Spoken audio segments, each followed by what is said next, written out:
Buenos días a todos los presentes, buenos días señor rector, señor vicerrector. Muchísimas gracias por tener la oportunidad de estar acá. En realidad yo soy el primero que está agradecido a título personal por estar presente en la Universidad Nacional de Educación. Para cualquier persona en el Perú que trabaje en temas educativos, la Universidad Nacional de Educación es la Universidad Nacional de Educación y es un referente obligado para todos nosotros, para muchas cosas, y tener la oportunidad de estar aquí acompañado de sus autoridades, sus profesores, sus estudiantes, sus trabajadores, en un momento de celebración, de aniversario de la universidad, de verdad es un honor, digamos, que cualquier persona, cualquier persona puede estar, de la que cualquier persona debería estar totalmente agradecida, y yo estoy muy agradecido por ello. Y también estoy agradecido a nombre del Consejo Nacional de Educación. El Consejo Nacional de Educación, como todos ustedes seguramente saben, es un órgano consultivo, asesor del sector de educación, es independiente del ministerio, es distinto del ministerio, no somos funcionarios del ministerio, somos personas que cada uno de nosotros tiene su propia actividad profesional y que nos juntamos para tratar de mirar mejor y ayudar la formulación de políticas mirando el mediano y el largo plazo. En educación las políticas de corto plazo, digamos, necesitan un horizonte grande para poder mirar las cosas y hacer las cosas de la mejor manera posible, y la función del Consejo es esa. Y en este momento además estamos muy ocupados, o particularmente ocupados, en la creación de esto que ha sido mencionado por el señor rector como un nuevo proyecto educativo nacional año 2036, y es muy grato que la Casa Central de la Formación del Magisterio del país participe directamente de ese proceso. Me solicitaron de hacer una presentación y de verdad no quiero usar PowerPoint porque a veces se pierden muchas cosas cuando usamos eso, y tratar de más bien tener algún tipo de conversación, diálogo. Quiero hacer una introducción al tema más o menos breve y de ahí abrir el espacio para conversar un poquito, ¿no? Me pidieron que abordar el tema de esta idea del aprendizaje a lo largo de la vida, ¿no? Y digamos, uno puede tener muchas impresiones acerca de qué significa el aprendizaje a lo largo de la vida, y creo que lo primero que hay que hacer sobre el tema es recordar que el pensamiento pedagógico, el pensamiento educativo más clásico, siempre ha considerado a las personas como sujetos capaces de aprender en distintas circunstancias y en los distintos momentos de la vida. Si hay un rasgo hay muchos rasgos particulares de las especies y de las formas de vida, tienen todos cada uno rasgos propios. Si hay un rasgo particular de la especie humana, es esta idea de que nacemos de una manera, por decirlo de alguna manera, incompleta o con mucho potencial que hay que desarrollar y volver real a lo largo de la vida.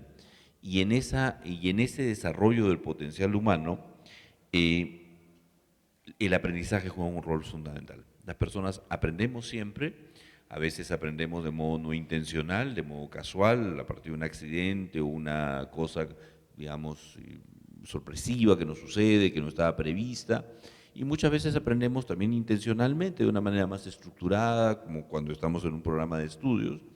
Pero en general la vida es aprender a cómo somos nosotros mismos, cómo es nuestro entorno, cómo son nuestros semejantes, cómo vivimos con ellos, cómo nos podemos desenvolver en el resto. Y esa forma de hacer las cosas, aprendemos una lengua u otra lengua y una tercera y una cuarta. En el Perú estamos demasiado acostumbrados a pensar que la lengua materna siempre debe ser una, eso no es así, eso es un defecto de las Américas en general, con la excepción de Canadá. Las personas, los niños pueden aprender varias lenguas a la vez, digamos, en su primera infancia, como lo demuestra cualquier niño africano que normalmente habla tres lenguas, la lengua del colegio, la lengua del padre y la lengua de la madre, ¿no? Pero, digamos, aprendemos cosas toda la vida, tenemos aquí un conjunto de predisposiciones que nos permiten aprender, y qué aprendemos depende de nuestras trayectorias y nuestros cursos de vida, y eso es fundamental. Y no dejamos de aprender nunca. Siempre aprendemos intencionalmente, programadamente, estructuradamente, o de una manera más bien aleatoria, no intencional, más casual. Esto, digamos, esta idea básica que ha estado presente en el pensamiento pedagógico desde toda la vida, ¿no? O sea, si uno mira, qué sé yo, y voy a irme a Sócrates, si uno mira a Sócrates y dice que la vida valiosa es la vida bien examinada, que uno se examina a sí mismo y uno aprende a conocerse a sí mismo, eso es un aprendizaje que no termina nunca. Y si uno mira digamos, y seguimos con Aristóteles y la ética de Nicómaco, y nos vamos a Avicena en el Medio Oriente, y nos vamos a Comenius, y nos vamos a John Dewey, y nos vamos a Montessori, y a todo lo que ustedes conocen de pensamiento clásico en pedagogía, eso siempre ha estado presente. Pero esa idea que siempre ha estado presente choca con una cosa a la cual estamos muy mal acostumbrados de los últimos 200, 300 años, que es pensar, primero, que el aprendizaje se reduce a la educación estructurada, segundo, que la educación estructurada es algo que se hace en las escuelas para menores. Entonces pensamos, mucha gente todavía piensa, alguna gente todavía piensa, que la educación es un tema de niños, ¿no es cierto? Y que está circunscrito a una determinada edad. Y en realidad el aprendizaje no es un tema de personas, es un tema de seres humanos, no es un tema de una edad en particular. Entonces uno tiene que preguntarse de dónde viene esta idea de que los sistemas educativos están muy pensados, digamos, por default en las edades pequeñas y luego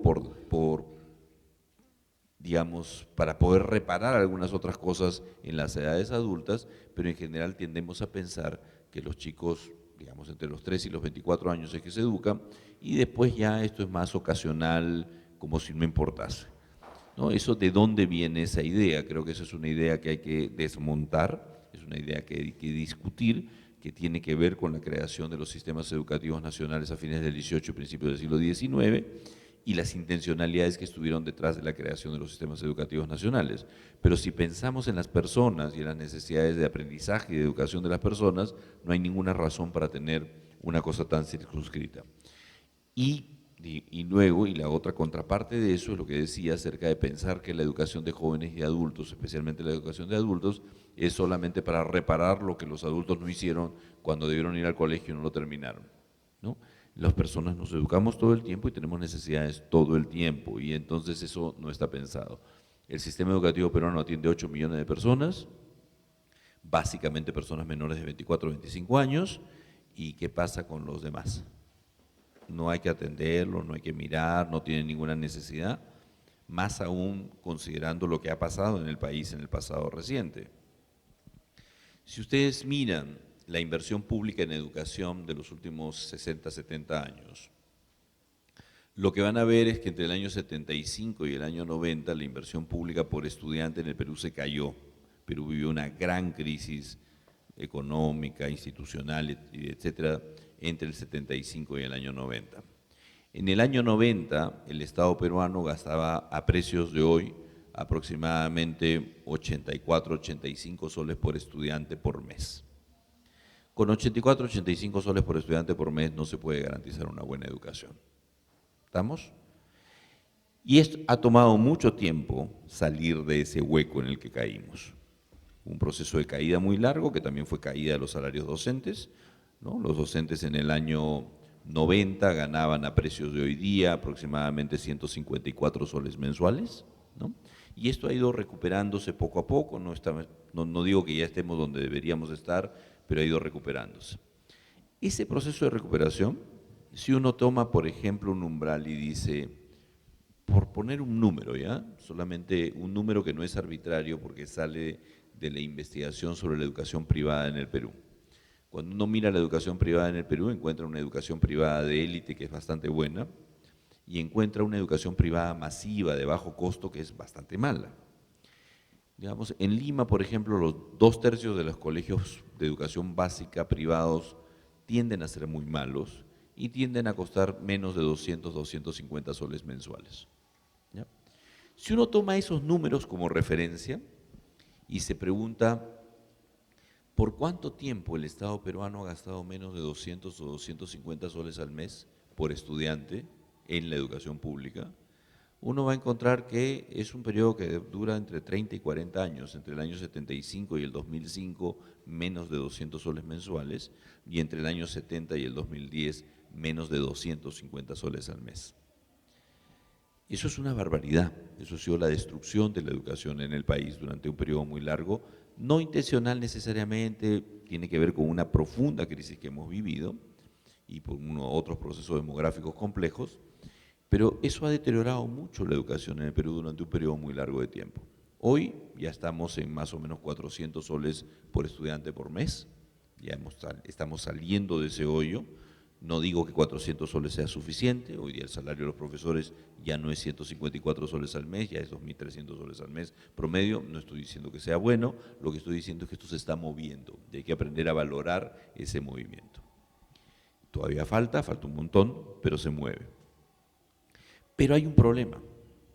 Si yo digo que entre el año 75 y el 2005 el Estado peruano gastó menos de 200 soles al mes por estudiante, estoy diciendo que la mayor parte de los adultos peruanos fueron al colegio cuando el colegio no funcionaba bien porque era un colegio empobrecido.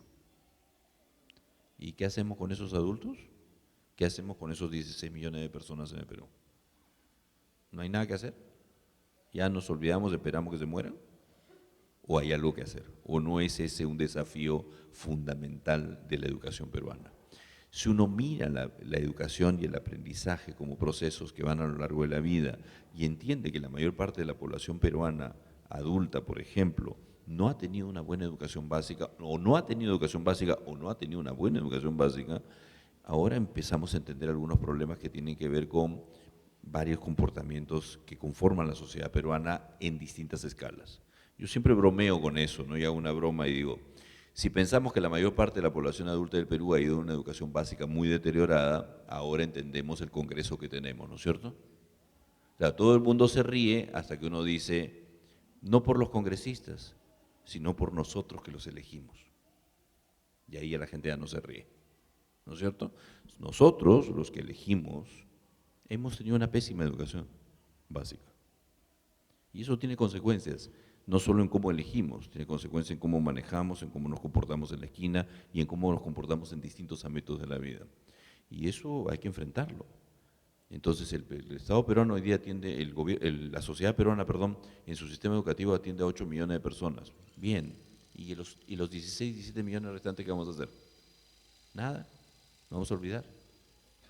Entonces, mirar a las personas y no mirar al sistema educativo y a la escuela nos ayuda y se empata directamente con este concepto de que somos las personas los sujetos que aprendemos siempre. El énfasis en las edades tempranas ha tenido esta relación que digo con los sistemas educativos tradicionales, pero no es necesariamente una matriz directa de lo que el pensamiento pedagógico siempre ha tenido en cuenta como la especie humana como una especie que aprende. En 1951, pocos años después de la Segunda Guerra Mundial, parte importante de lo que había que hacer en la reconstrucción europea era pensar en, ¿y ahora qué hacemos con Alemania? Entonces, en el ámbito educativo se decidió que en el sistema de Naciones Unidas, la UNESCO, la Oficina de Naciones Unidas, la Organización de Naciones Unidas para la Educación, la Ciencia y la Cultura, tenga 2 oficinas en Alemania. Una, que está en Bonn, hasta el día de hoy opera, que iba a ser una institución más vinculada con la educación técnico-vocacional, UNEVOC se llama esa oficina. ¿Por qué? Porque la educación alemana tiene un componente muy importante de, digamos, partición y especialización desde muy temprano, con una parte muy grande que tiene que ver con la educación técnico-vocacional. Y eso hace que en Alemania esa jerarquización tonta que todavía tenemos en el Perú, que las universidades son más y los institutos son menos, casi no exista, ¿no? La gente tiene distintas alternativas de educación posescolar y la educación técnico-vocacional crea profesionales tan valiosos como cualquier otro profesional. Ese es uno. Y el otro fue la creación de una cosa que se llamó, ahora tiene otro nombre, el Instituto de Educación para la UNESCO en Hamburgo. Ese instituto se establece en el 51 en Hamburgo. Curiosamente, ese instituto hoy día ya no se llama Instituto de Educación, se llama Instituto para el Aprendizaje a lo Largo de la Vida. Ese cambio se produjo hace unos pocos años. Y ese instituto en Hamburgo se crea como un centro de pensamiento muy académico. Y como funcionan estos institutos en la UNESCO es que tienen un consejo de dirección, como un comité directivo, que se reúne pocas veces al año, pero se reúne, y luego el equipo de trabajo. Piense cómo era este Instituto de Hamburgo, que en el año 51, cuando se establece, en ese comité directivo, que eran 10, 12 personas, incluían a María Montessori y a Jean Piaget. Ellos estaban ahí. Y María Montessori, en su primera participación en la reunión fundacional del Comité de Gobierno del Instituto de Educación de la UNESCO, dijo una cosa bien importante que yo quiero recordar acá. Déjeme leerlo. ¿Ya? Si este instituto tiene alguna razón de ser, si está justificado por alguna cosa, eso es porque puede ayudar a fijar un nuevo camino para la educación. Uno que diga que la educación es una fuente de apoyo al desarrollo de la vida interna de las personas. La escuela no debe ser el objetivo del instituto, sino las personas. La persona en su integridad, y esa persona empieza con su nacimiento. Lo que dice María Montessori ahí es lo que ustedes van a encontrar en la Ética Nicómaco de Aristóteles, ¿ya? Es las personas nacemos y aprendemos toda la vida, y el propósito de los que trabajamos en educación no es el sistema educativo, es la persona. El sistema educativo es un mecanismo, es un medio, es una forma de servir las necesidades de las personas. Lo que importa son las personas y sus experiencias de aprendizaje. Ustedes probablemente todos están familiarizados con un informe que la UNESCO sacó en el año 96 que se llama La educación encierra un tesoro en castellano, que es una de las perspectivas para la educación para el siglo XXI. Este informe fue coordinado por un exministro de Educación de Francia llamado Jacques Delors y por lo tanto es conocido como el informe Delors. Pero varios años antes, en el año 72, la UNESCO sacó otro informe que es conocido como el informe Fauré. El informe Fauré habla de una cosa que es importante, que es lo que en ese momento se llamaba educación permanente, ¿no? El último supuesto de este informe es que solamente una educación amplia, comprensiva, que sea permanente, es decir, que sea a lo largo de la vida de las personas, puede producir el tipo de persona completa que se necesita crecientemente en las condiciones actuales de la humanidad, ¿no? No se trata solamente de, digamos, aprender conocimientos, sino de aprender a construir continuamente el mundo de la cultura y de las relaciones entre las personas, es decir, aprender a ser en conjunto. Estas ideas siempre han estado presentes y quiero insistir en eso en el pensamiento pedagógico. Esto empezó a ser recogido, sobre todo a partir de los 50, en mucho de la literatura sobre educación de jóvenes y adultos, no de la educación escolar regular, sino la educación de jóvenes y adultos. La segunda conferencia internacional de educación de jóvenes y adultos, que fue en el año 60 en Montreal, en Canadá, hablaba ya de la necesidad de la educación permanente, y produjo un comité internacional para el desarrollo de la educación de adultos, en el cual literalmente dijo lo siguiente: la UNESCO debe adoptar el concepto, el principio de educación a lo largo de la vida, que puede ser definido brevemente como el principio animador de todo el proceso educativo, considerado como un continuo a través de toda la vida de la persona individual, desde su primera infancia y más tierna infancia hasta el final de sus vidas, y por lo tanto llama por una organización integrada de todo ese proceso. Esta integración de ese proceso de aprendizaje a lo largo de la vida debe ser lograda tanto verticalmente, es decir, a través de la duración de la vida, como horizontalmente, es decir, en los distintos aspectos que conforman la vida de las personas. Y esto ayuda a desarrollar el mundo y la literatura de educación de adultos. Es en la educación de adultos donde más se habla de educación a lo largo de la vida. Y esto nos lleva a estas conferencias internacionales que se desarrollan cada 12 años. La última fue en Belém do Pará, en Brasil, en el año 2009, la Conferencia Internacional de Sexta Conferencia Internacional de Educación de Adultos, que es una conferencia súper interesante que, por ejemplo, hace ya un llamado explícito a entender, por ejemplo, que el analfabetismo, o lo que se llama analfabetismo, debe dejar de ser concebido en términos de una oposición dual entre personas analfabetas y personas supuestamente alfabetizadas. ¿Por qué razón? Por dos razones. Primero, lo que llamamos alfabetismo o alfabetización incluye tres cosas que son distintas: la lectura, la escritura y el uso de números en contexto de texto escrito. Esas tres cosas son tres dominios de aprendizaje que son diferentes. Yo puedo leer fluidamente en italiano, no puedo escribir en italiano, por ejemplo. Yo tengo un nivel de habilidad de este tamaño en italiano leído y tengo un nivel de habilidad de este tamaño en italiano escrito, solo por poner un ejemplo. Son cosas distintas y agruparlas como si fuera una cosa es un error, porque cuando yo digo la persona es analfabeta, ¿qué estoy diciendo? ¿Cuál de esas tres cosas estoy diciendo? Estoy empaquetando esas tres como si fueran iguales y como si todas estuvieran del mismo nivel, en el mismo plano. Y la segunda es que las cosas que uno aprende, las aprende con distintos niveles de dificultad y de competencia. Yo puedo leer algunas cosas y eventualmente otras cosas ya me son muy difíciles, no las puedo leer, y eventualmente otras cosas me son imposibles de leer. Entonces, ¿qué soy? En cualquier idioma. Yo puedo ser capaz de leer un texto estructurado linealmente y puedo no ser capaz de leer bien un texto no estructurado linealmente. Muchos de nuestros estudiantes, yo soy profesor universitario en primer lugar, tengo dificultades con que si la estructura del argumento que está presente en el texto no es presentada linealmente en el texto, a veces a los estudiantes les cuesta trabajo discernir cuál es el argumento, porque siguen la estructura lineal y el argumento no está presentado linealmente. Entonces, ¿son analfabetos? Son tonterías esos términos. Hay que mirar que estamos hablando de tres continuos distintos de habilidades, habilidades que van desde niveles más bajos a niveles más altos y cada uno es distinto del otro y no son conmensurables entre sí. Eso está claramente descrito, no sé si en los que lo he dicho yo, creo que, mejor dicho, confieso que no está escrito así porque no me dejaron escribirlo así. Ya, lo tuvimos que escribir más facilito cuando hicimos la declaración de Belén, ¿ya? Pero estuvo más facilito, ¿ya? Pues si lo hubiera escrito de esta manera no lo hubiera entendido ni la mitad de los asistentes, pero no importa, ¿ya?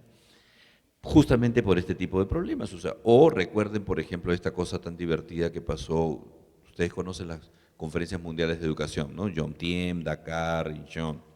En la conferencia de educación de Dakar pasó una cosa muy divertida.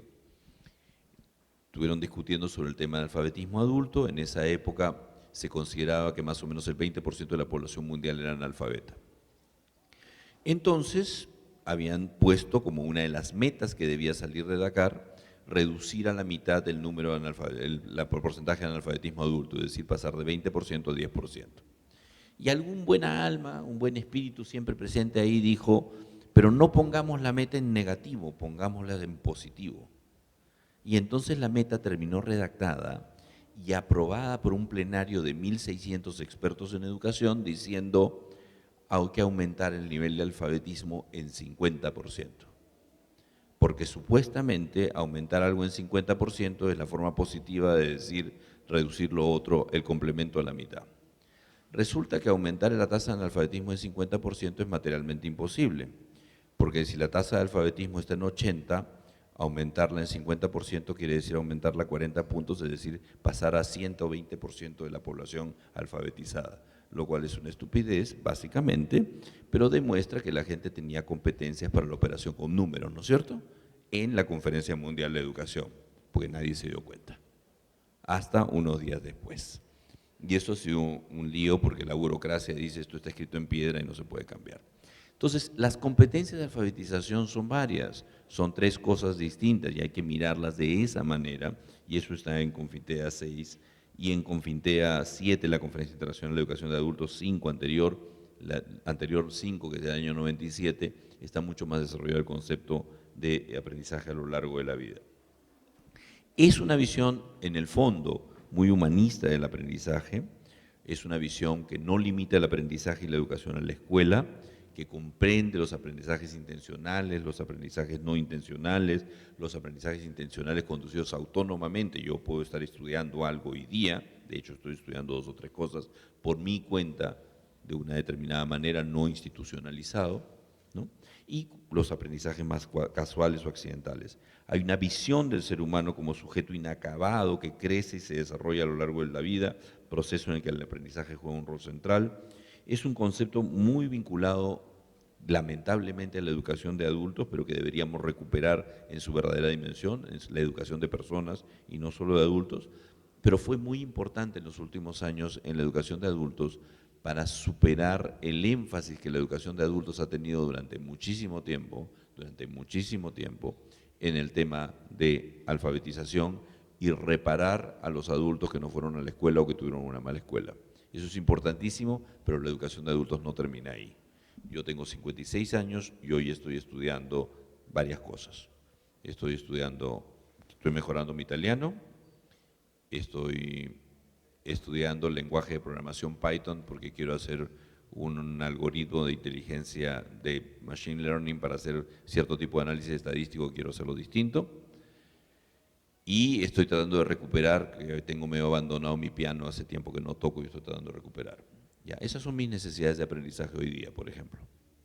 El sistema educativo debería tener una flexibilidad suficiente, y la tiene, para ofrecer oportunidades, ¿no es cierto? ¿Cómo mejoro italiano? Con una aplicación que hay, pago por el servicio y lo hago.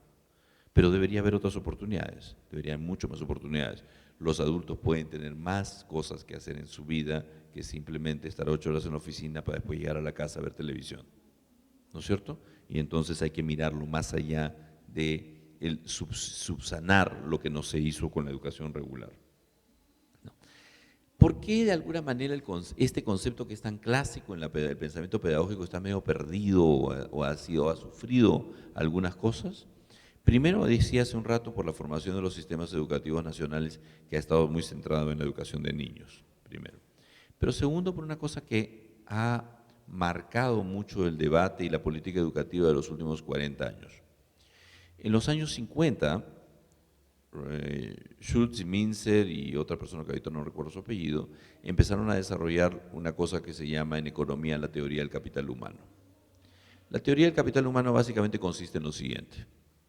La producción es el resultado de la conjunción, voy a ponerme en lenguaje economista, la conjunción de dos de los factores de producción, el capital y el trabajo. El capital físico, entonces si yo meto más tecnología voy a producir más, si meto más maquinaria voy a producir más, si meto mejores insumos voy a producir cosas de más calidad, etcétera, etcétera.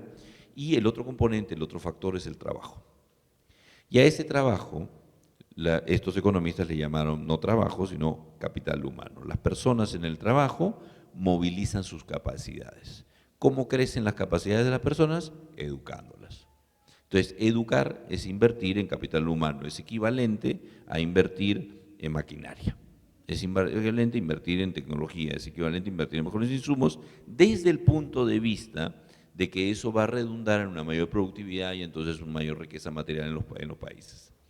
Y eso inaugura toda una, digamos, larga tradición de pensamiento en la economía y la educación que viene de finales de los 50 y principios de los 60, y eso inaugura todos los estudios que gente como Barro y Lee desarrollaron acerca de cuál es la vinculación que hay entre la economía y la educación.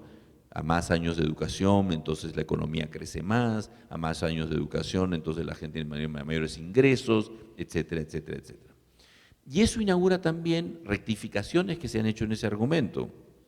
A partir de los 80, 90, la gente empieza a decir, no se trata de años de educación, porque en realidad los años de educación pueden ser años de muy mala educación y eso no construye capital humano. Lo que hay que medir es las habilidades de las personas. Lo que hay que medir es lo que las personas son capaces de hacer, no su certificación. La certificación es irrelevante, como todos ustedes saben, ¿no? Yo puedo tener un doctorado en educación y eso no puede significar absolutamente nada, porque puedo haberlo sacado de una pésima universidad donde no estudié nada o lo puedo haber sacado en un muy buen sitio, ¿no es cierto? Entonces, si yo le digo que tengo un doctorado en educación, en realidad eso no significa mucho, a menos que yo le diga probablemente de qué universidad y en qué época lo saqué. Y entonces, si saben si la universidad es buena o mala, se imaginarán que eso tiene algún sentido. Y si en realidad quieren saber cuánto aprendí yo en el doctorado, probablemente lo mejor que puedan hacer es leer mi tesis, ¿no es cierto? Y ahí se hará una mejor idea de qué habilidad tengo o no. Pero el cartón en realidad no dice mucho. Entonces hay un énfasis muy grande en los logros de aprendizaje, en los resultados de aprendizaje, que son supuestamente las habilidades de las personas que van a desarrollar eso. Ese discurso se ha vuelto muy importante en política educativa en los últimos 40, 50 años. Ese discurso tan importante en los últimos 40, 50 años en educación es el que explica, por ejemplo, el énfasis que se plantea muchas veces en el sentido de que la educación tiene que ajustarse a las necesidades de la economía y el mercado laboral. Y eso significa, por ejemplo, que ¿para qué van a estudiar filosofía? A nadie lo van a contratar para ser filósofo. ¿Para qué van a estudiar literatura? ¿Para qué van a hacer arte? ¿Para qué van a hacer educación física? Todo eso relleno, sáquenlo. Lo que importa son las habilidades instrumentales que por las cuales te vas a salaria. Felizmente, desde hace unos años, los economistas están descubriendo que en realidad eso tampoco es así. Están descubriendo que en realidad lo que hoy día llaman habilidades blandas, competencias para el siglo XXI, es decir, toda la parte más humanista de la educación, es la que importa a la hora de conseguir empleo. A un tipo que es súper competente en hacer algo, pero que es incapaz de trabajar con sus colegas, a ese no lo van a contratar. No basta con que sepa correr el programa estadístico en la computadora y hacer el superanálisis, si no puede conversar con nadie. Entonces tiene que tener alguna habilidad social mínima. Eso felizmente ya los economistas lo están recuperando.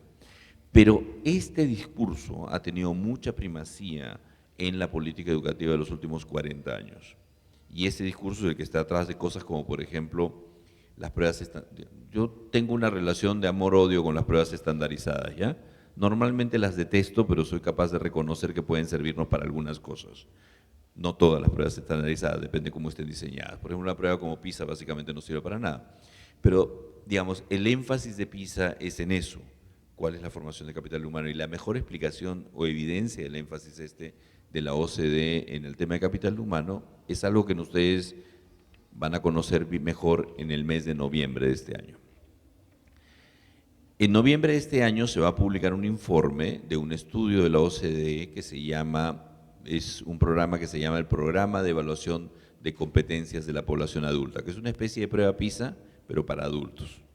Y el Perú participado en la última ronda. Entonces los resultados de Perú se publican en noviembre.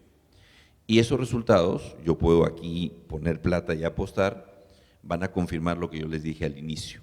30 años de mala educación van a hacer que nuestros resultados de nuestra población adulta van a ser para llorar. Si ustedes se pusieron a llorar, no ustedes porque son muy jóvenes, muchos de ustedes, pero los más viejos de nosotros nos pusimos a llorar con los resultados de PISA en el año 2003, 2002, 2003, cuando se publicaron por primera vez, con los resultados de la población adulta vamos a llorar aún más. ¿Ok? Lo interesante de este programa para la evaluación de competencias de la población adulta es que, ¿qué es la población adulta para la OCDE? La población de 16 a 65. Si uno tiene 66 años, ya no entra en la prueba. ¿Por qué? Porque 16 a 65 es la definición de población económicamente activa, no es la definición de población adulta. Los adultos que ya no producen, eso ya no me importan. Hay visiones detrás de las cosas, ¿no es cierto? Y esa es la visión de la OCDE. La visión de la OCDE es una visión puramente económica de la educación, y entonces las personas encima de los 65 años, ya para qué me voy a preocupar por ellos. Total no producen y total se van a morir pronto, ¿no? Hay una visión bien dura de las cosas que no es esta visión humanista, pero que ha invadido el terreno de la educación en los últimos años.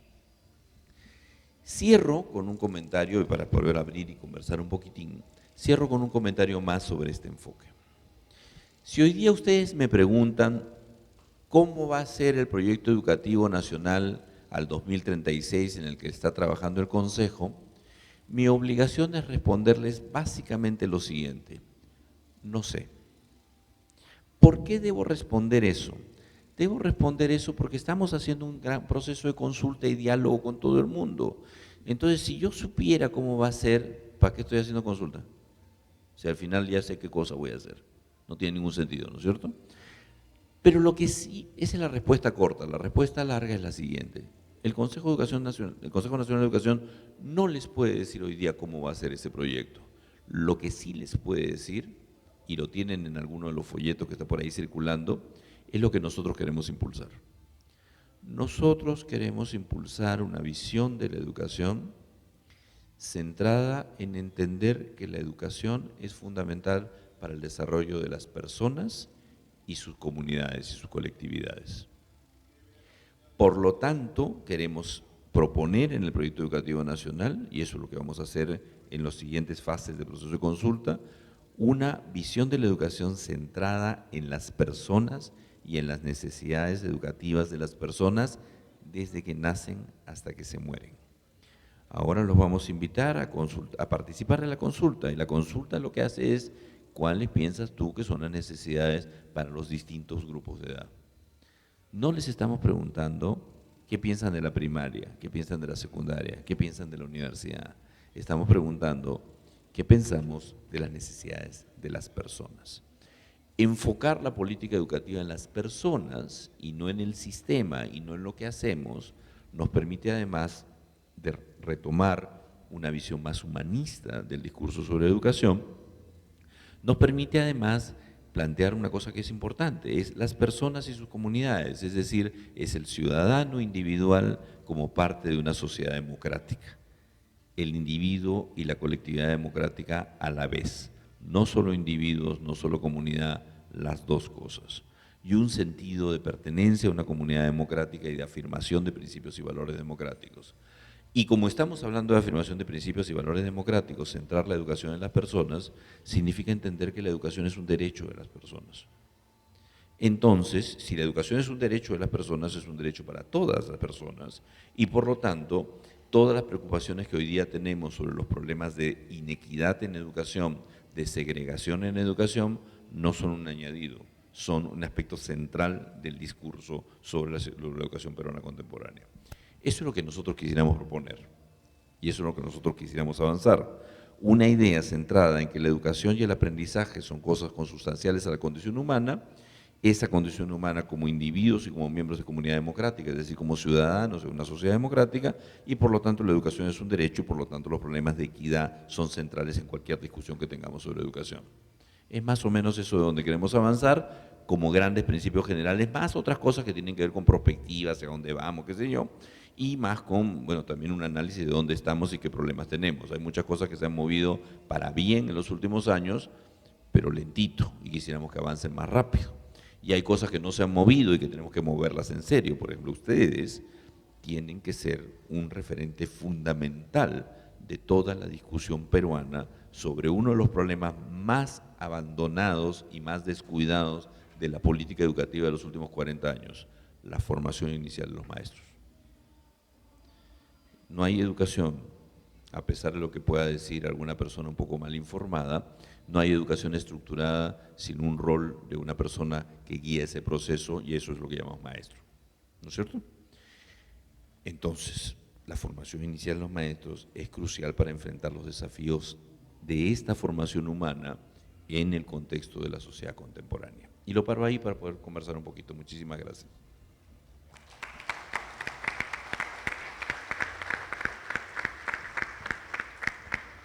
Sí, buenos días. En el año 1996, la UNESCO le encarga a Jacques Delors. Jacques Delors había sido ministro de Economía en Francia. Le encarga que haga un diagnóstico de la educación. Y ahí salen pues los 4 pilares. Y uno de esos pilares dice, hay que enseñar a aprender a aprender. El Minedu, en los perfiles de educación, que son 11, ha introducido 2 competencias transversales. Uno es aprendizaje autónomo y el otro es manejo de TICs. Y va en ese camino, lo planteado por Delors. Y el otro que plantea es aprender a convivir, que es importante también porque en el mundo, sin ir muy lejos acá en el Perú, vemos mucha delincuencia. Entonces necesitamos aprender a convivir.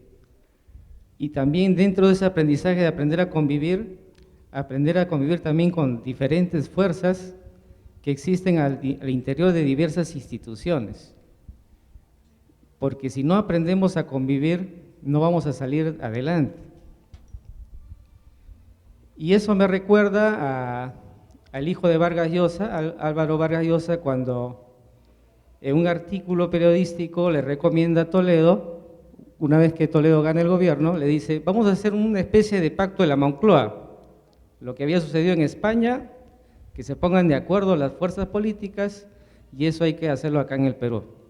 Y producto de eso nace el Acuerdo Nacional, donde participan las fuerzas políticas, el sindicato de la clase dominante, en este caso de la CONFIEP, el sindicato de los trabajadores, la CGTP, etcétera, etcétera.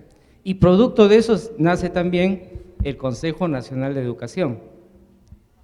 Entonces la pregunta sería, ya que, ¿qué está pensando el Consejo Nacional de Educación plantearse?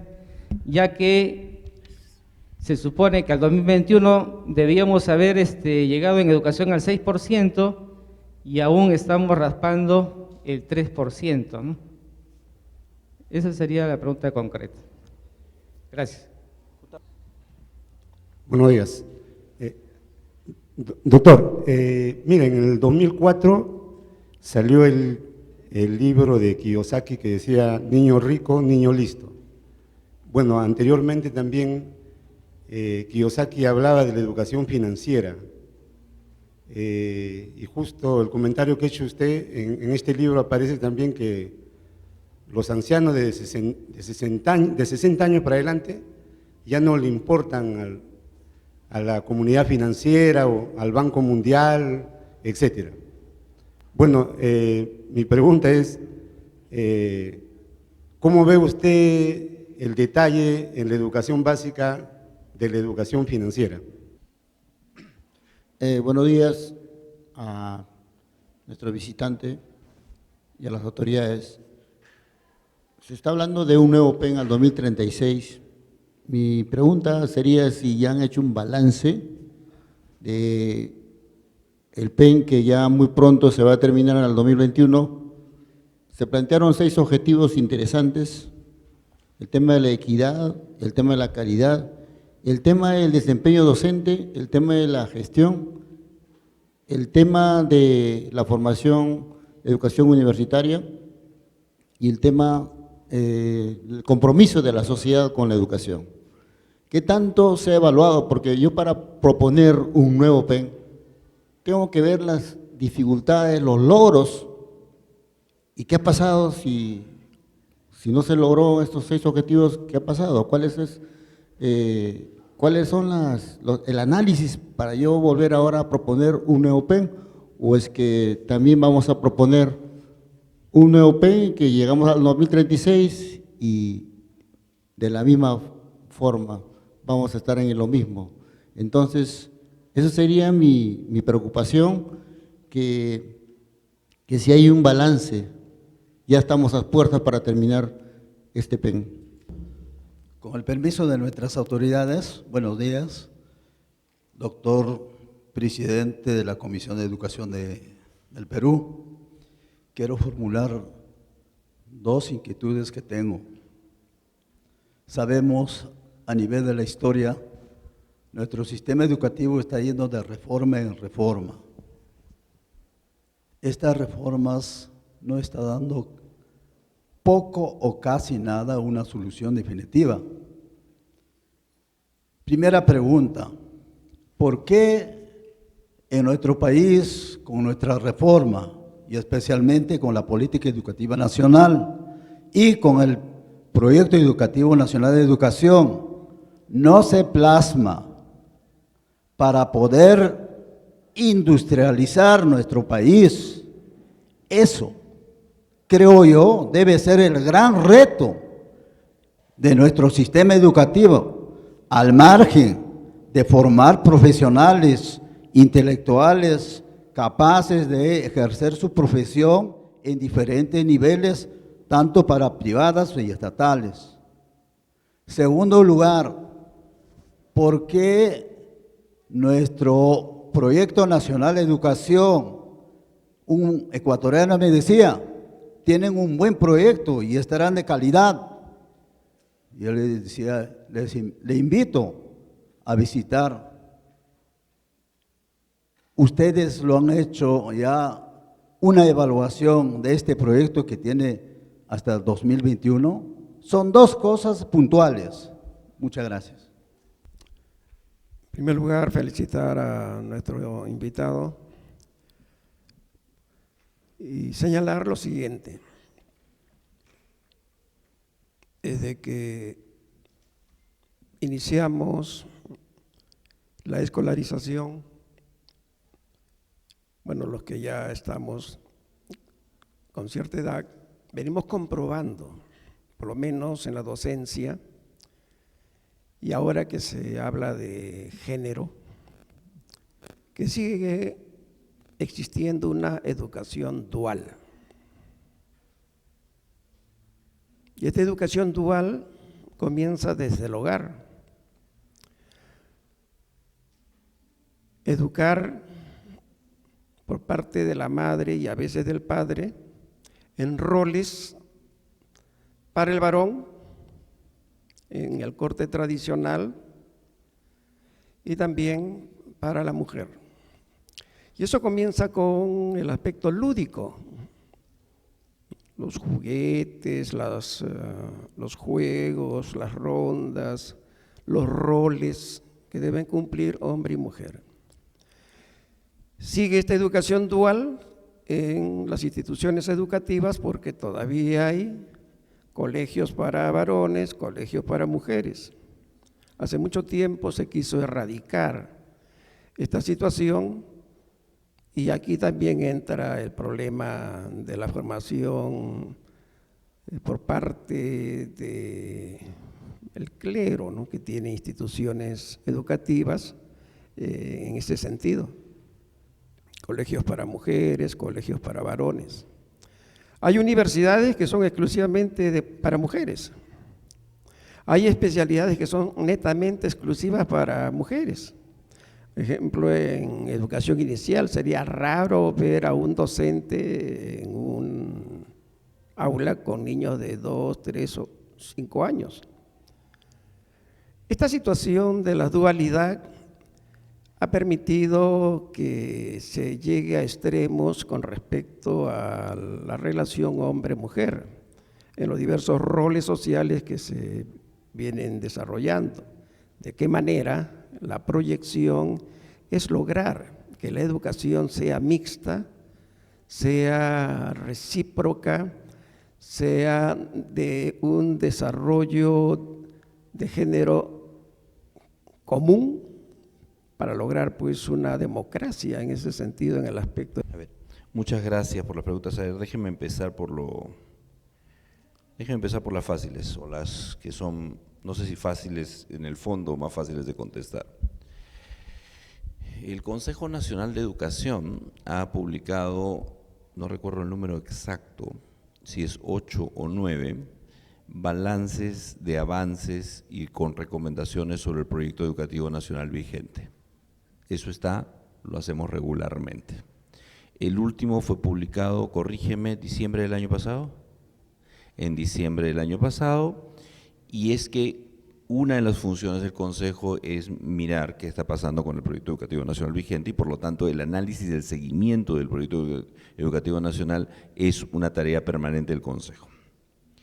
1. 2. Más allá de eso, estamos haciendo un balance específico general de qué funcionó mejor, qué no funcionó tan bien con el proyecto vigente en general para informar el proceso de formulación del nuevo. Entonces, eso está en curso. De hecho, este mes debiéramos tener un borrador de ese balance que vamos a ir presentando en algunas reuniones para discutir con gente y para poder cerrarlo ya como el balance formal. Tampoco lo queremos cerrar nosotros solos. Esa es la parte formal de esa respuesta, es decir, el Consejo está mirando qué pasa. ¿Qué es lo que ha pasado? Es la pregunta.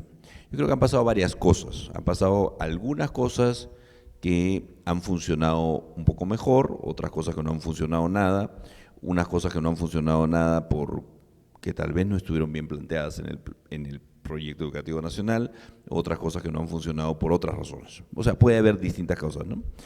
¿Cuál es el problema que yo quisiera subrayar aquí? O quiero poner solo 2 ejemplos. El objetivo estratégico 13, que vinculado con la docencia, es probablemente uno en el cual las cosas se han movido más en los últimos años.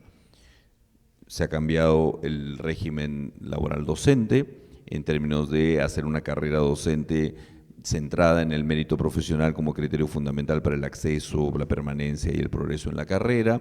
Se ha creado un conjunto de sistemas de evaluaciones para poder hacer eso, con muchas deficiencias seguramente, pero por lo menos no es la arbitrariedad que existía hace un tiempo sobre los procesos de nombramientos, rotaciones, etcétera, que ha habido y que todos ustedes conocen, digamos, y no es necesario entrar en detalles, y eso se ha ido moviendo. Creo que eso es un buen ejemplo.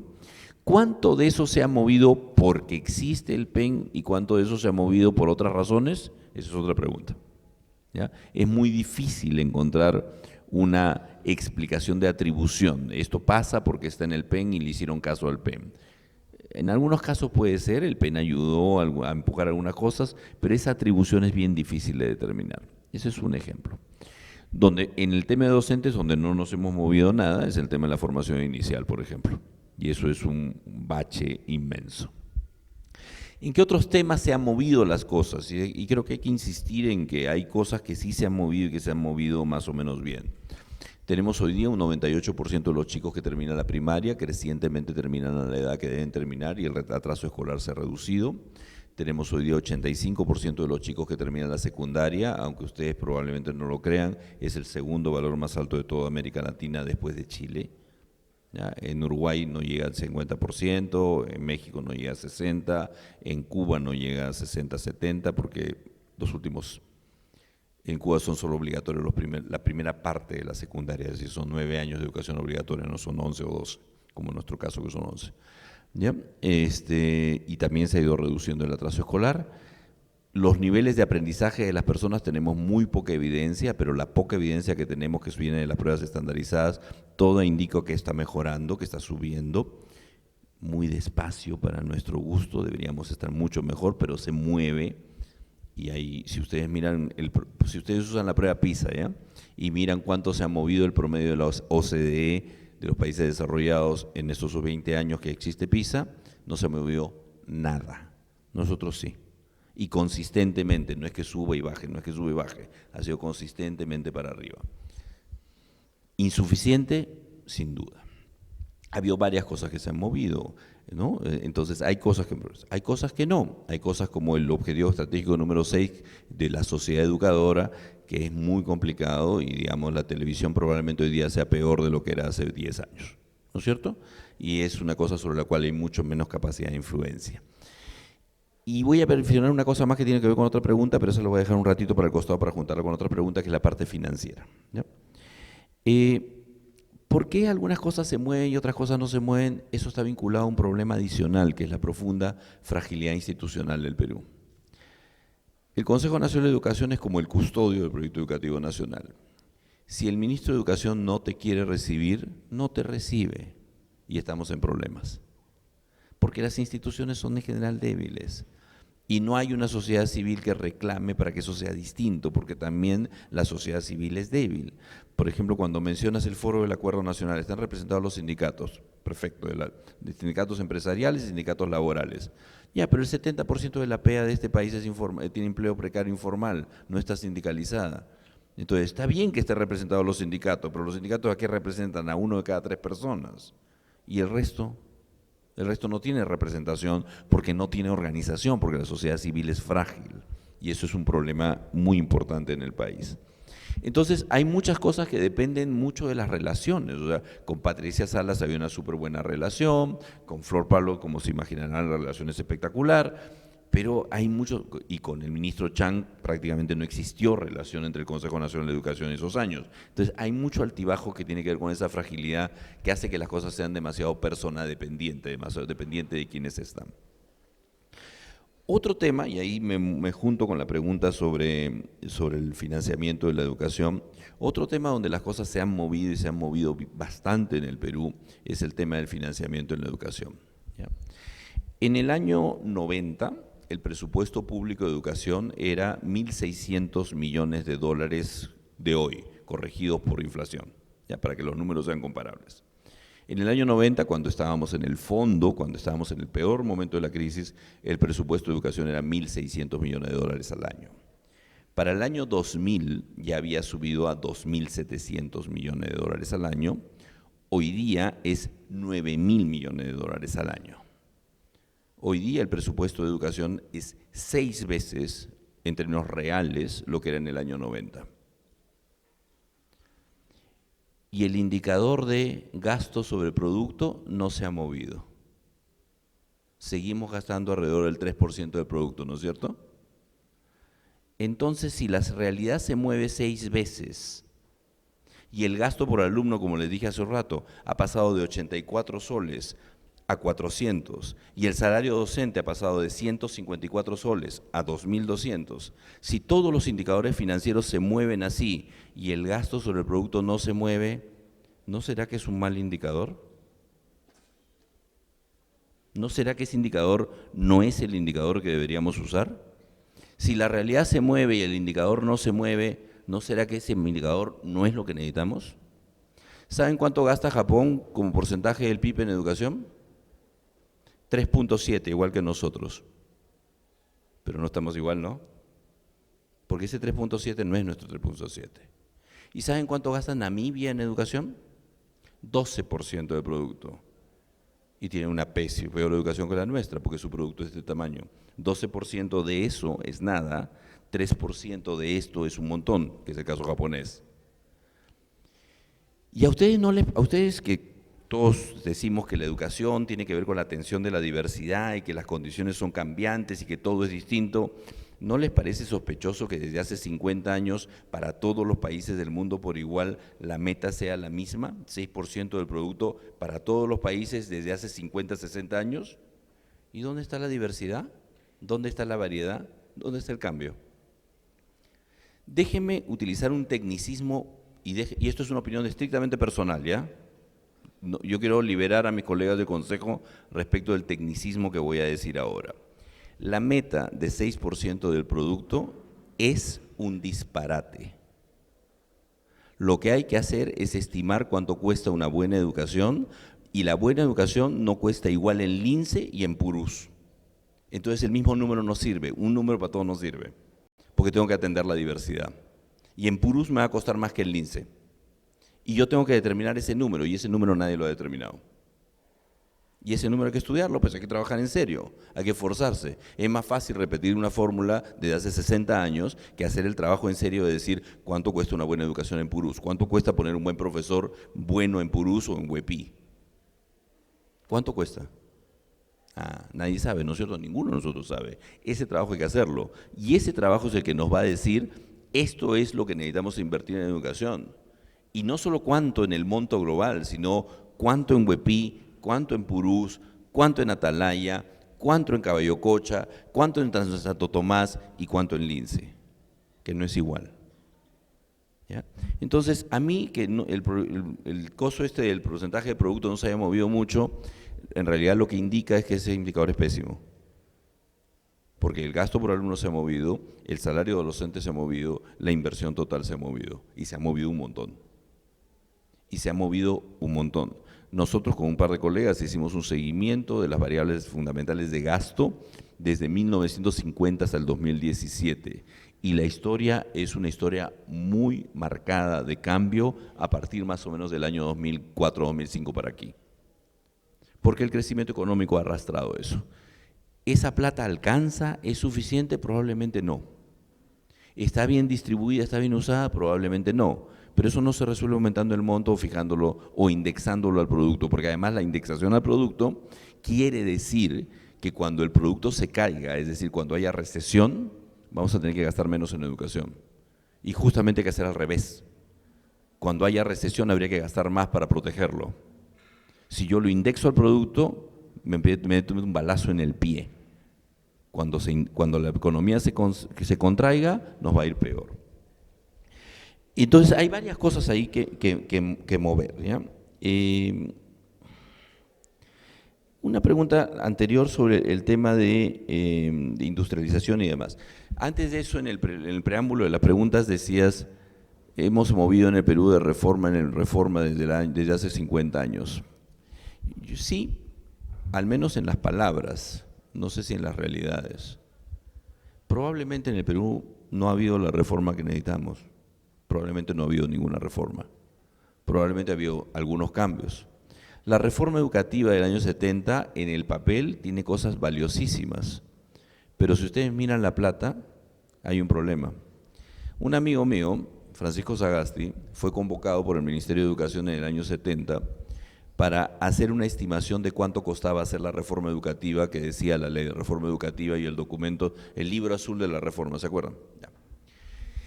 Francisco hizo sus cuentas y le dijo, esto que están ustedes planteando está muy bonito, está perfecto, está maravilloso, pero tiene un problema.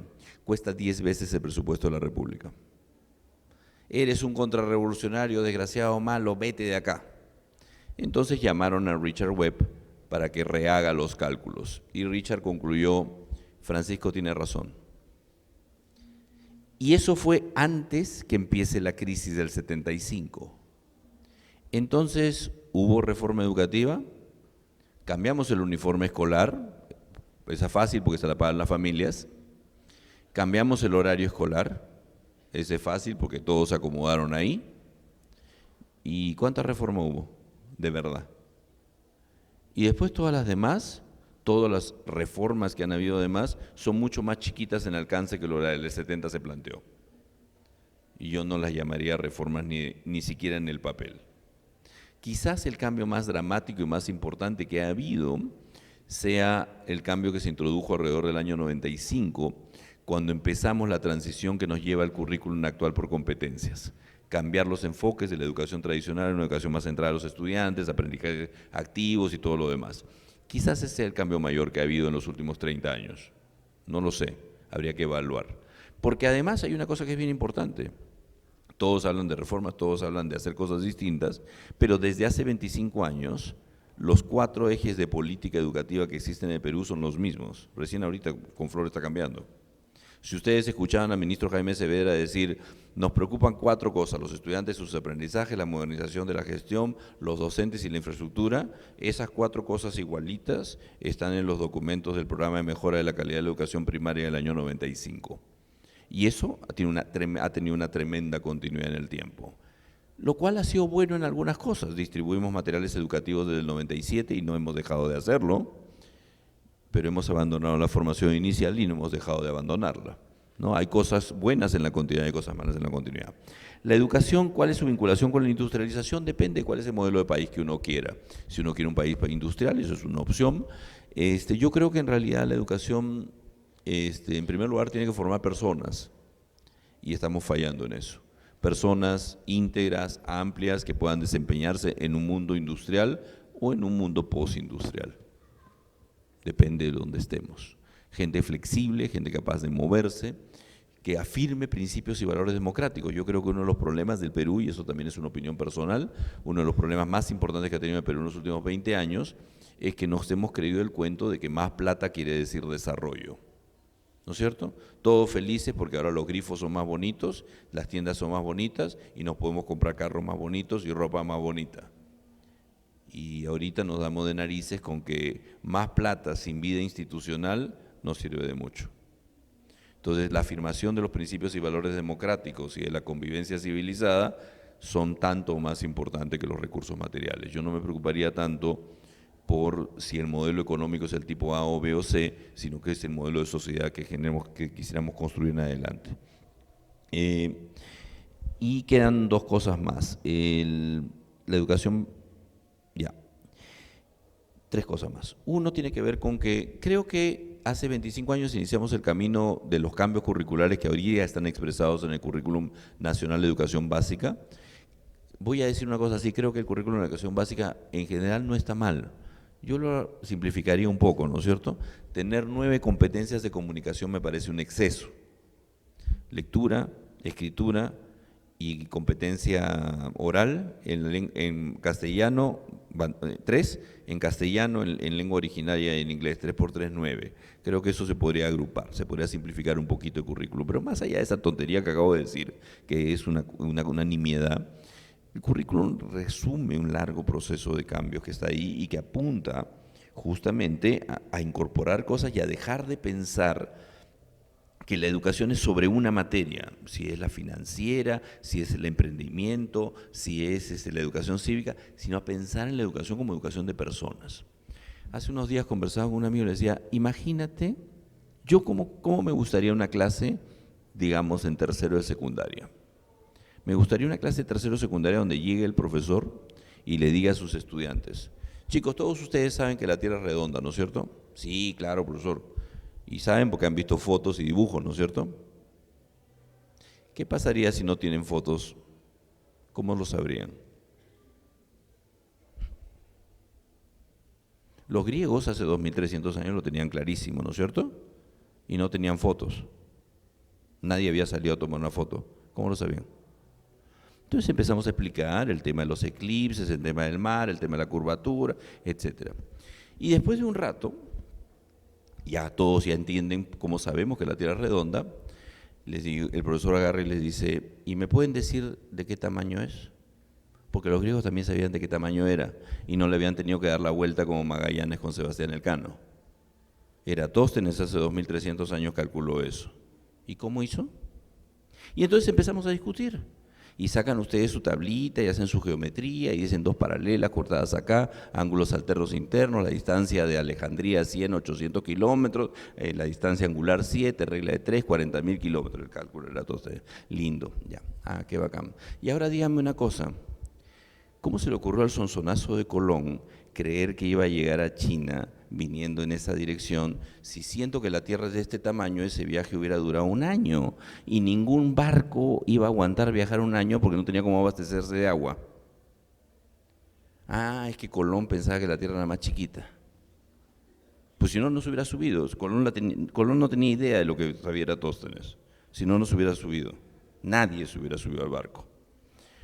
Y si los griegos lo sabían hace 2300 años, ¿cómo Colón no lo sabía ahora?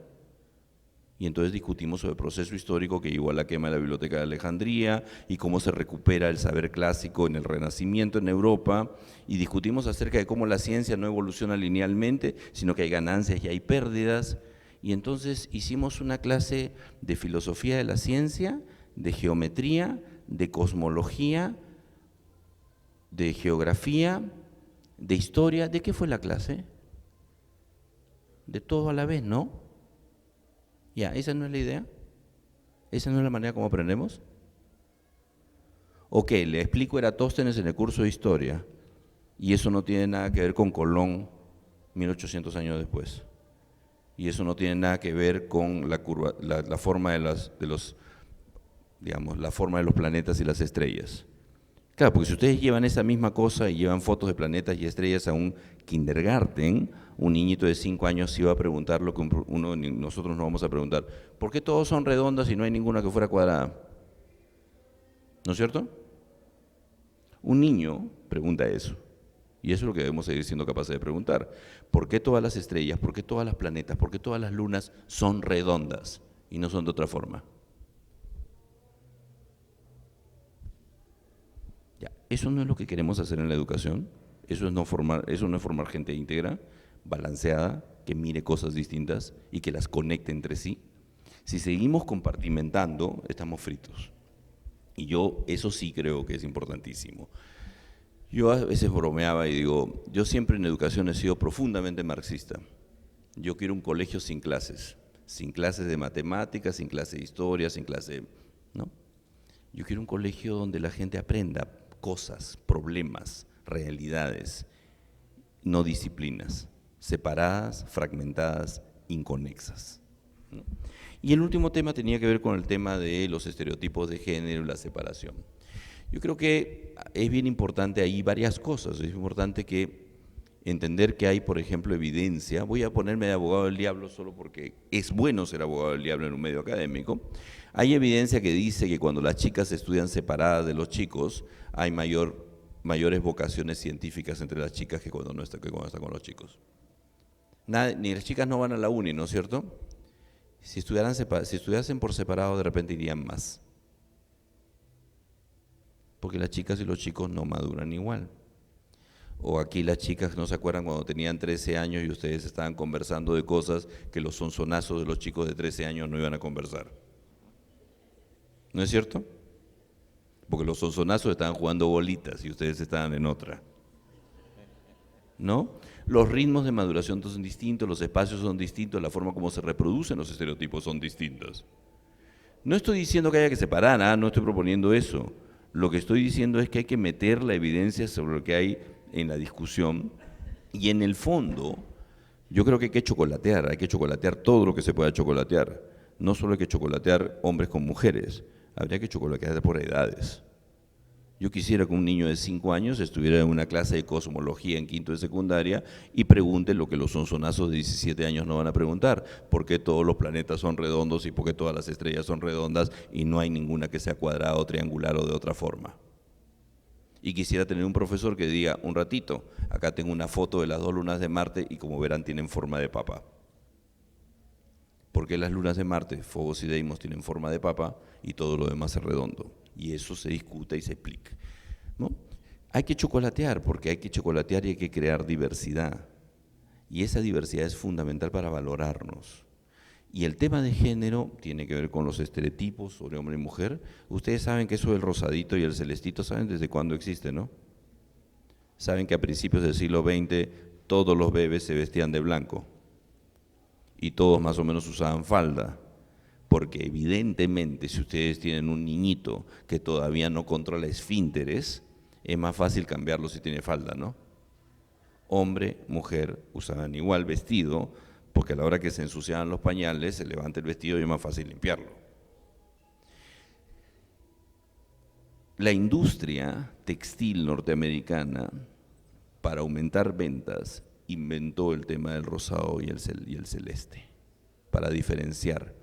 Para que entonces el padre que tuvo un hijo, ese hijo ya no le pueda heredar a su hermanita la misma ropa y tuvieras que comprar más. El rosado y el celeste vienen de ahí por si acaso. Eso está documentado, hay un estudio largo sobre el tema y viene de ahí. ¿Cómo desmontamos los prejuicios? Los prejuicios los desmontamos con 2 cosas. Los desmontamos primero con información y segundo con cercanía. Con cercanía. Toda la discusión que ha habido sobre el tema de género en el currículum en los últimos 2 años en el Perú, si hay algo que muestra, es que hay 0 vocación de tener información. Se discute como si fuera un tema de creencias. Yo creo que es natural, yo creo que no es natural. Perdón, ¿y cuál es la evidencia? ¿Qué dice la ciencia sobre el tema? ¿Cómo se forma la sexualidad de las personas? ¿Los cromosomas XXXY son esas las 2 únicas combinaciones posibles o hay otras combinaciones? Primero, ¿solo los cromosomas? ¿Los cromosomas determinan 100% cómo se configura físicamente el cuerpo y el tipo de órganos que uno tiene? Tampoco, Y 3, ¿los cromosomas y los órganos determinan cuál es la reacción hormonal del cuerpo? Tampoco. En la biología de la sexualidad hay 3 fuentes de variación. Por lo tanto, eso no va a ser binario nunca. Pero eso no está en la discusión. En la discusión hay opiniones, hay creencias, hay corrientes de opinión. Me parece que eso hay que meterlo en la discusión. ¿La orientación sexual es una elección o está condicionada, digamos, biológicamente? Eso hay que meterlo en la discusión. Porque si no metemos eso en la discusión, ¿de qué estamos discutiendo? A mí me parece A y a usted le parece B. A usted le parece J. ¿Qué hacemos? Nada. Todas las creencias pueden ser igualmente legítimas. Eso hay que meterlo en la discusión. La discusión de género es complejísima. Es complejísima porque recién la estamos empezando a entender. No teníamos información sobre eso, esa idea de que el sexo era cromosomáticamente determinado en una estructura binaria, nada que ver. Y encima de toda esa parte biológica está la cultura. La familia tradicional, ¿qué cosa es la familia tradicional? Un hombre, una mujer, adultos, libres, que sobre la base del amor romántico deciden juntarse y van a procrear. Esa es la definición de familia tradicional, ¿no es cierto? ¿Sí? Si yo hago una definición sistemática de familia tradicional es hombre, mujer, adultos libres que libremente se unen porque se aman y que en esa unión lo que van a hacer es procrear. Me van a disculpar porque voy a decir una barbaridad. Esa definición no se aplica a la Sagrada Familia de los cristianos. Un anciano, una menor de edad, un adolescente, unidos no por el amor romántico y tampoco para procrear. ¿No es cierto? Ah, ¿y ahora qué hacemos? Esa definición de familia tradicional tiene 200 años. Y tiene 200 años en Occidente. Vayan a la India y el 60% de los matrimonios son arreglados. Y esa definición de familia tradicional es la razón de la tasa más alta de divorcio que hay acá que en la India. Porque si en la India el matrimonio es arreglado entre las familias y es una alianza entre las familias que tiene que ver con el control del patrimonio y las tierras, ahí no hay divorcio. ¿Estás loco? ¿Te vas a divorciar? ¿Vas a bronquear a toda la familia con la otra y vamos a perder las tierras? Sácale la vuelta a tu mujer y tú sácale la vuelta a tu esposo, eso no pasa nada, acá nadie se va a hacer bolas, pero ustedes ni se me divorcian. Una vez que son libres y está basado en el amor romántico, uno se enamora de otra y el otro se enamora de otra y se acabó el partido, ¿no? Porque ya además hay separación de bienes, entonces no hay ningún otro patrimonial. Ustedes quieren un matrimonio estable para toda la vida, tengan tierras. Y el matrimonio se basa en el control de las tierras y la propiedad. Esos matrimonios son duraderos. Matrimonios basados en el amor romántico pueden no serlo, porque el amor romántico no es eterno. Uno puede tener un elemento de compromiso con su pareja que hace que uno mantenga ahí, le impulse las cosas, pero o sea, el divorcio y las separaciones y los hogares monoparentales tienen que ver entre otras cosas con eso, que aunque ahora hombre y mujer son libres, pues, y no son ni decisión del padre ni decisión del esposo. Entonces, claro, es más difícil un matrimonio así. Claro, pero lo que estoy haciendo es ilustrando que la discusión sobre el tema de género no es mi opinión, pues. Tenemos que traer evidencia en serio acerca de qué cosa es lo que está ahí. Los estereotipos y la educación son acerca de informarnos y de valorarnos. Y para valorarnos tenemos que estar juntos. Si a mí me preguntan cómo debería ser la matrícula, y con esto termino, diría, el día que un niño nace y el RENIEC le da su DNI, eso debería ir a la base del CIAGIE, y el CIAGIE debería chocolatear y en función de la vivienda asignarle un colegio, no aleatoriamente, sino asegurando que a ese colegio vayan blancos, negros, amarillos, verdes, gente con plata, gente sin plata, religiosos, no religiosos, católicos, evangélicos, todo mezclado. Y usted no puede elegir su colegio, lo siento. Vaya y estemos todos juntos, porque así construimos un país, así construimos un sentido de comunidad. Digo, esto por supuesto no lo estoy proponiendo en serio, porque me matarían si lo propusiera en serio, ¿ya? Pero es solamente una ilustración de cómo estamos demasiado encasillados en algunas cosas que deberíamos empezar a zamaquear. Muchísimas gracias. Bien, las gracias al doctor César Guadalupe Mendizábal, presidente del Consejo Nacional de Educación, por su conferencia.